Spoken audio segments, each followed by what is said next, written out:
Very good morning students. आज हम discuss करने जा रहे हैं नेक्स्ट आपके राइटिंग सेक्शन का part, that is your reading comprehension. ठीक है, रीडिंग कॉम्प्रिहेंशन जो आपके पेपर्स में आता है दैट इज मैक्सिमम जो लिमिट एग्जामिनर डालता है वो डालता है 10 मार्क्स। ठीक है, तो काफ़ी जो पैटर्न में देखा गया है कि 10 मार्क्स का ही रीडिंग कॉम्प्रिहेंशन एग्जामिनर ने आपको डाला है।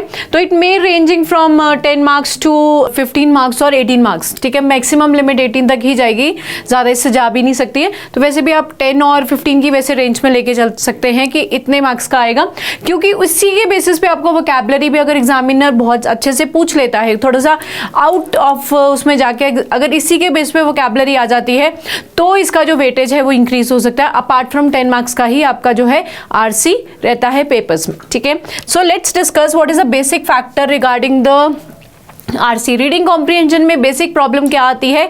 बेसिक कॉन्सेप्ट ये है कि इस पार्ट को आप लोगों ने अपने पेपर पैटर्न के अकॉर्डिंग लास्ट में अटेम्प्ट करना है, जल्द फर्स्ट में नहीं करना है, जिस पोजीशन पर भी आया है नहीं करना है, बिकॉज ये थोड़ा टाइम कंज्यूमिंग रहता है। कॉन्सेप्ट ये है कि जब हमें किसी पैराग्राफ को पढ़ने बैठते हैं, अगर बहुत अच्छा से समझ में आना शुरू हो जाए, स्टोरी फॉर्मेशन है, तो हम बहुत ही प्रोलॉन्ग जो है टाइम इस पर ही लगाना शुरू कर देते हैं, नॉट नोइंग एग्जैक्टली कि कितना टाइम जो है अनवांटेडली हम इस पर वेस्ट कर चुके हैं। ठीक है, सो बेटर है ऑप्शन के अकॉर्डिंग देखे जाए तो बच्चे लास्ट में ही आप इसे अटेम्प्ट करेंगे, बिकॉज लास्ट में आपको पता है कि आपको इतना टाइम जो है आरसी को देना है और उतना टाइम जो जितना आपके पास बचा होगा that will be more than enough to go for your RC. ठीक है ना, so that is the best way out of doing, because आपके पास लेटर राइटिंग आता है, रिपोर्ट राइटिंग भी आ सकता है, ग्रामर पार्ट भी होता है। ठीक है, सो वो थोड़ा सा लेंथी पेपर बनना जो है वो शुरू हो जाता है, तो मेन कंसंट्रेशन हमारा राइटिंग ऐसे पे भी चला जाता है, बिकॉज जो ऐसे राइटिंग है वो 35 मार्क्स की या 40 मार्क्स की आती है।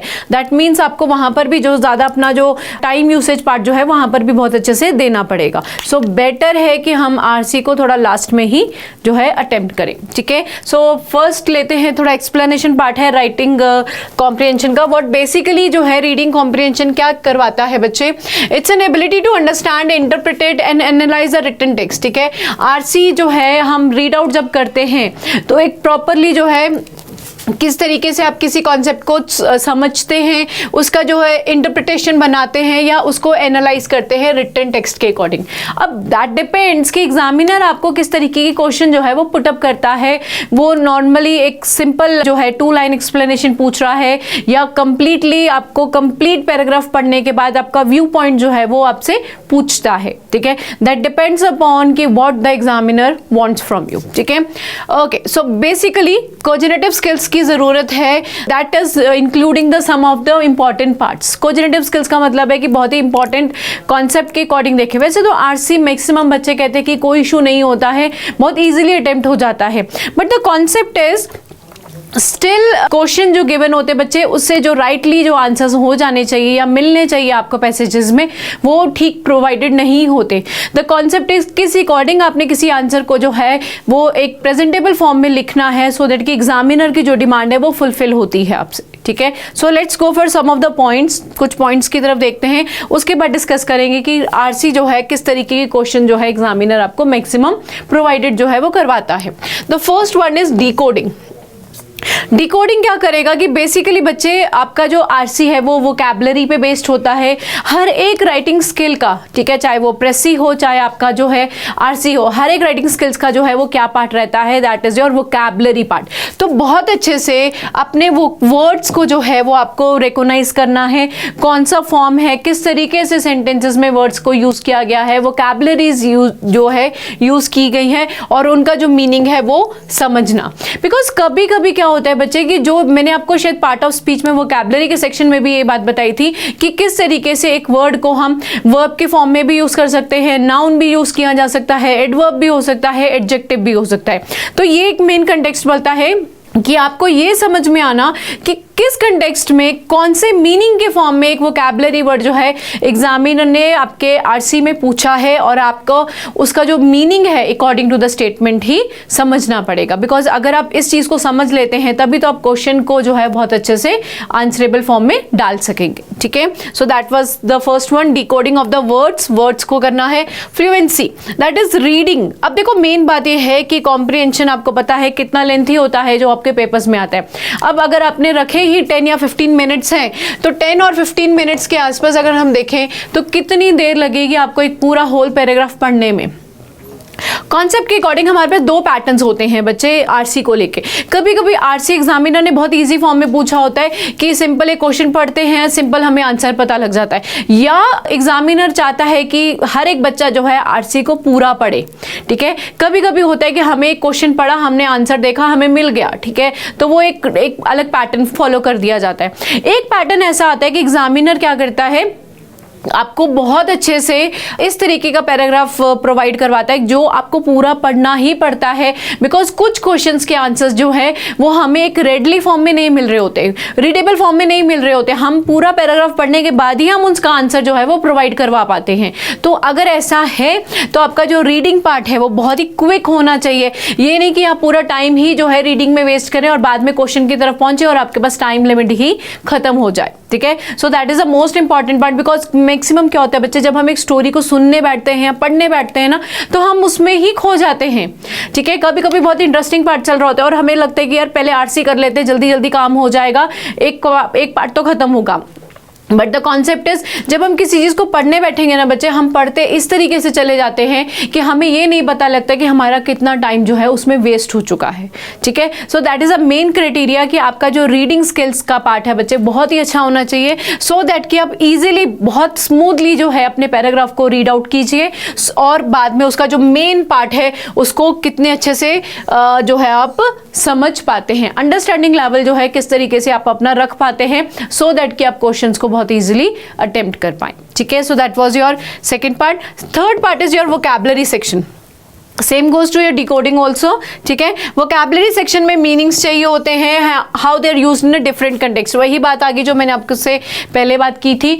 और वोकैबुलरी सेक्शन ये भी है क्योंकि एग्जामिनर बच्चे आपको कॉम्प्रिहेंशन के थ्रू भी जो है वोकैबुलरी, सिनोनिम्स, एंटोनिम्स पूछता है, यूसेज वर्ड का एज अ स्टेटमेंट में बताने के लिए भी जो है वो पूछता है, ठीक है। सो वोकैबुलरी सेक्शन, हर एक कॉम्प्रिहेंशन की अपनी अपनी वोकैबुलरीज होती हैं, किस तरीके से कौन सी वोकैबुलरी जो है एग्जामिनर ने दी है, दैट डिपेंड्स, ठीक है। अब एक चीज है बच्चे, इंग्लिश का पेपर है, ये चीज मैं आपको पहले भी शायद बोल चुकी हूँ कि इंग्लिश का पेपर है, इंग्लिश के पेपर में इंग्लिश लिटरेचर नहीं आती है, ठीक है। Let me tell you this thing, English के पेपर में अगर प्रेसी आता है, आरसी आता है या एससी भी आता है, वो विद इन द इंग्लिश जो है सब्जेक्ट नहीं आता है, that is basically from your other parts, ठीक है। आपके सोसाइटी रिलेटेड टॉपिक दे दिया जाएगा, कोई आपकी कंट्री रिलेटेड टॉपिक दे दिया जाएगा, कोई ग्लोबलाइज टॉपिक रहेगा, या कोई इन्वायरमेंटल इशू टॉपिक रहेगा, या इकोनॉमी टॉपिक। मैक्सिमम ये कुछ टॉपिक्स होते हैं बच्चे जहां से एग्जामिनर एब्स्ट्रैक्ट निकाल के आपको पेपर्स में देता है, चाहे वो आरसी के फॉर्म में हो, चाहे वो आपका प्रेसी के फॉर्म में हो। इवन कभी कभी ऐसा भी हो सकता है कि एग्जामिनर ने अगर आपको आरसी प्रोवाइडेड किया है तो आरसी के ऊपर क्वेश्चंस है और उसी पैराग्राफ के ऊपर प्रेसी भी जो है एग्जामिनर पूछ लेता है, ठीक है ना। तो ये भी जो है वो पैटर्न फॉलो किया जा सकता है जो कि एग्जामिनर करता भी है। तो that is a more concern कि आप लोग अपने सराउंडिंग्स के टॉपिक्स पर भी कुछ ज्यादा ही ध्यान दे सकते हैं। इन्वायरमेंट इश्यूज हैं, इकोनॉमी रिलेटेड इश्यूज हैं, ग्लोबलाइज्ड इश्यूज हैं, कंट्री रिलेटेड इश्यूज जो हैं, कुछ इन चीजों के बारे में अगर इंफॉर्मेशन आप रख सकते हैं फ्रॉम योर करंट अफेयर्स या from your daily reading, newspaper reading है, आर्टिकल रीडिंग है, तो भी वो चीज़ आपके लिए बहुत ज़्यादा रहेगी, हेल्पफुल रहेगी। That is your main part, ठीक है। ओके, इन्फेरेंस, ठीक है। इन्फेरेंस क्या होता है कि एक कंक्लूजन लेना। देखो सिंपल सी बात है कि आपको जो भी आरसी का जो लास्ट क्वेश्चन होता है ना, वो जेस्ट में पूछा जाता है, means how you concluded the whole paragraph. आपके अकॉर्डिंग, आपके व्यू के अकॉर्डिंग आप पूरा पैराग्राफ को किस तरीके से कंक्लूड करते हैं। तो दैट इज ऑल्सो दैट कि आप लास्ट में कौन सी इंफॉर्मेशन जो है निकाल पाते हैं अपने पैराग्राफ में से, मींस रीड आउट फॉर्म में डालते हुए, ठीक है। तो वो भी एक मेन पार्ट रहता है, बिकॉज एग्जामिनर मैक्सिमम आप लगा के चलिए कि 80 to 90% क्राइटेरिया में एग्जामिनर का जो कॉम्प्रिहेंशन का लास्ट क्वेश्चन होता है वो कंक्लूडिंग पैराग्राफ का ही होता है कि what is the concluding that you, whatever the view that you want to provide. तो ये कंक्लूजन तो वैसे मैक्सिमम एग्जामिनर पूछता है, ठीक है। मेन आइडिया, अब आपको मेन आइडिया पता होना चाहिए कि सेंट्रल पॉइंट या थीम ऑफ द टेक्स्ट जो है वो क्या है, because that is the reason. Because कभी कभी क्या होता है कि बच्चे एक ऐसा जनरल टॉपिक आ जाता है, everyone is knowing that thing, ठीक है ना। अब जनरल टॉपिक आया है, जनरल टॉपिक में आप अपने पॉइंट्स भी लिख सकते हैं, there is no harm in writing your own points, but वो रेलेवेंट होने चाहिए, वो रिलेटेड होने चाहिए। द थिंग इज, आप ये नहीं कि जो एग्जामिनर ने एक थीम आपसे जो पैराग्राफ में पूछी आप उसके आउट ऑफ कंटेक्स्ट में जाके जो है वो चीज प्रोवाइड कर रहे हैं, ये चीज नहीं हो सकती है। आपको कंप्लीट जो है एक सेंट्रल आइडिया या मेन आइडिया लेके जो पैराग्राफ का लेना पड़ेगा, और उसी के साथ कनेक्टेड जो है स्टेटमेंट्स आप अपनी पुटअप कर सकते हैं।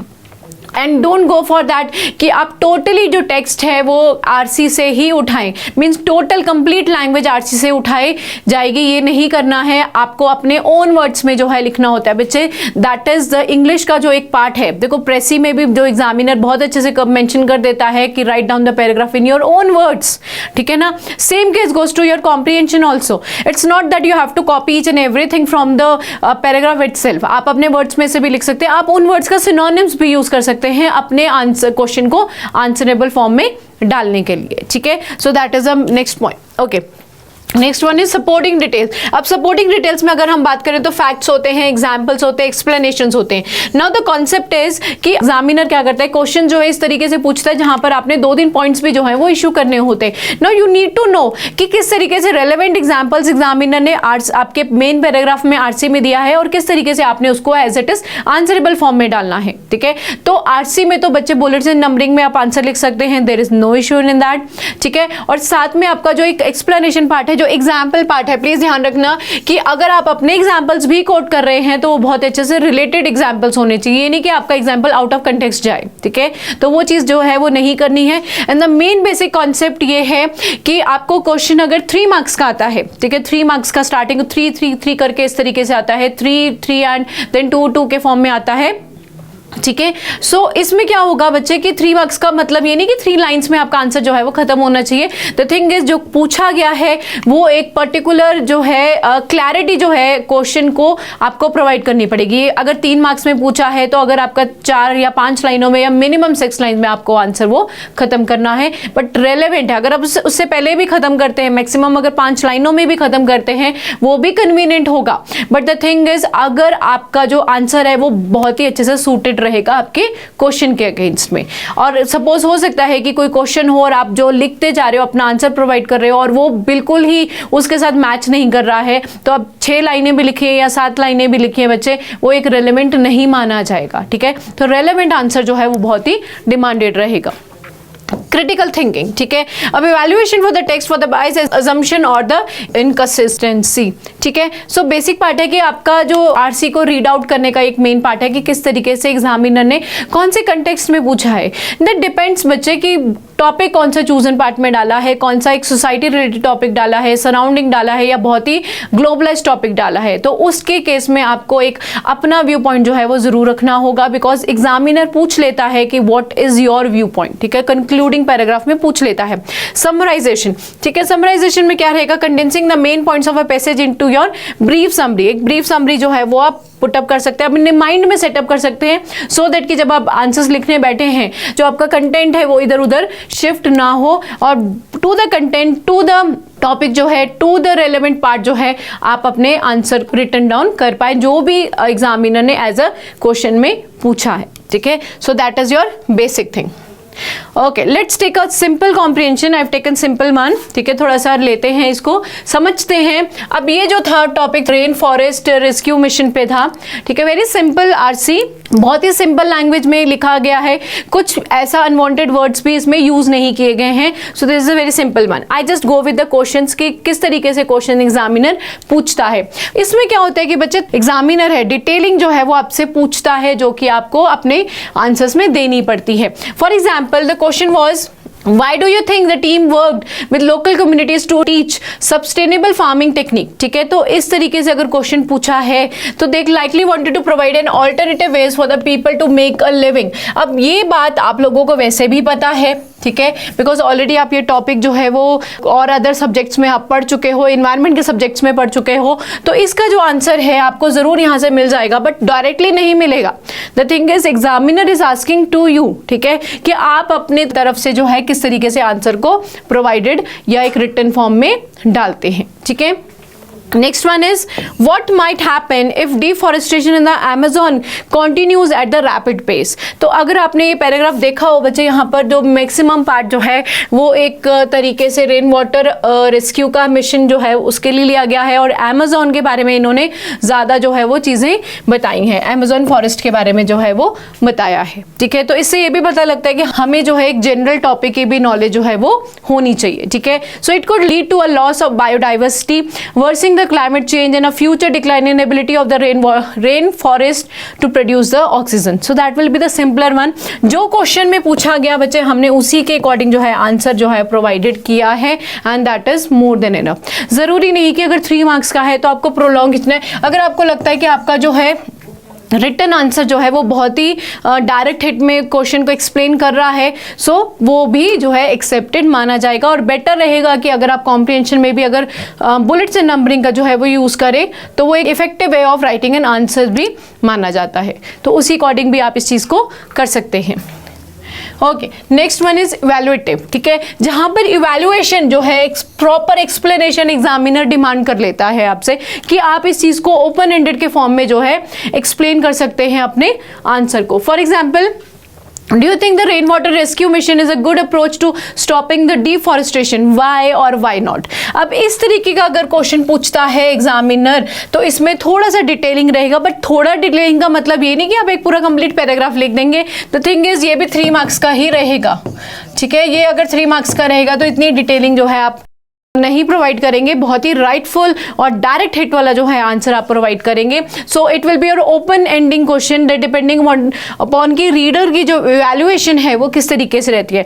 मीन्स यहाँ पर एग्जामिनर इस टाइप के क्वेश्चंस में ये देखना चाहता है कि पहली बात वो चाहता है कि आप पूरा कॉम्प्रिहेंशन जो पार्ट है पैराग्राफ पढ़े, रीडेबल फॉर्म में डालें, बिकॉज कभी कभी होता है कि हमें कॉम्प्रिहेंशन में क्या होता है बच्चे कि कुछ क्वेश्चंस के आंसर अपर पार्ट में मिल जाते हैं, सेकंड का आपको मिडिल पार्ट में मिलता है, थर्ड का आपको लोअर पार्ट में मिल जाता है, तो एक ये पार्ट बन जाता है। कभी कभी एग्जामिनर कहते हैं कि यार नहीं, पूरा कॉम्प्रिहेंशन पढ़ के ही बताओ कि इसमें आपने किस तरीके से इवैल्यूएट किया है, या आपको ये सब जो टॉपिक है या ये जो पैराग्राफ है किस तरीके से समझ में आया है, और किस तरीके से आप अपने वर्ड्स में इसको कंक्लूड करते हैं। सो that is the most important part, ठीक है। अब इसमें अगर हम बात करें पॉसिबल आंसर जो बन सकता है इसका, that it combines environmental conservation with sustainable development addressing both ecological and economic concern, ठीक है। तो इस तरीके से ये सिंपल क्वेश्चन का आंसर जो है एज इट इज जेस्ट के फॉर्म में बता दिया गया, जो कि हार्डली 3 या 4 लाइनों का बना, ठीक है। So that is the most demanded one.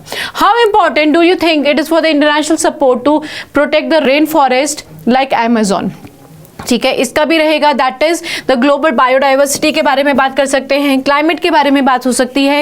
Effort of one country alone may not be enough to protect such a vast and critical resource. So ये वाला जो पार्ट है बच्चे, ये आपको कहीं पर भी पैराग्राफ में नहीं मिलने वाला। ये थिंग इज आपने किस तरीके से समराइज किया है पूरे पैराग्राफ को, और आपको वो चीज समझ में आई है, सो दैट कि आपने उसको जो है इस तरीके से आंसरेबल फॉर्म में डाला है, ठीक है। सो इस तरीके से कभी कभी एग्जामिनर इवैल्यूएट के फॉर्म में भी आपको क्वेश्चन जो है वो पूछ सकता है, ठीक है। Okay, next one is higher level critical thinking. Higher level critical thinking में आप बोल सकते हैं कि हो सकता है कि आपको एक आरसी जो है वो दिया गया हो, और इसी के बेसिस पे अगर आपको एग्जामिनर बोल दे कि please right an essay on that, ठीक है, तो ये हायर लेवल क्रिटिकल थिंकिंग में है कि एग्जामिनर ने अपना व्यू पॉइंट रख दिया है पैराग्राफ में। Now you have to tell us what are your view points, और आप इसी मेन टॉपिक को जो है एसे के फॉर्म में किस तरीके से लिखते हैं। तो इट मे हैपन, इस तरीके से एग्जामिनर जो है वो पूछ सकता है। अच्छा, एक और चीज होती है बच्चे, कभी कभी सपोज आपको आरसी आया पेपर में, ठीक है, और on the other hand side आपको एक कुछ पैराग्राफ जो है एज अ एसे के फॉर्म में जो है 250 to 300 वर्ड्स में एग्जामिनर ने लिखने के लिए बोले, ठीक है। तो कभी कभी क्या होता है कि हमारा जो टॉपिक होता है ना बच्चे आरसी के टॉपिक से रिलेट कर रहा होता है, तो जरूर ये भी चीज जो है आप चेक कर सकते हैं अपने पेपर्स में कि आरसी और आपका जो रिटन एसे जो है एग्जामिनर ने पूछा है कहीं वो थोड़ा सा मैच तो नहीं करा। हो सकता है कि आपको कोई रेलेवेंट पॉइंट आपके ऑन द स्पॉट पेपर में से ही प्रोवाइडेड जो है वो मिल जाए, तो ये चीज को भी आप थोड़ा रिकॉग्नाइजेशन कैलकुलेशन में डाल सकते हैं।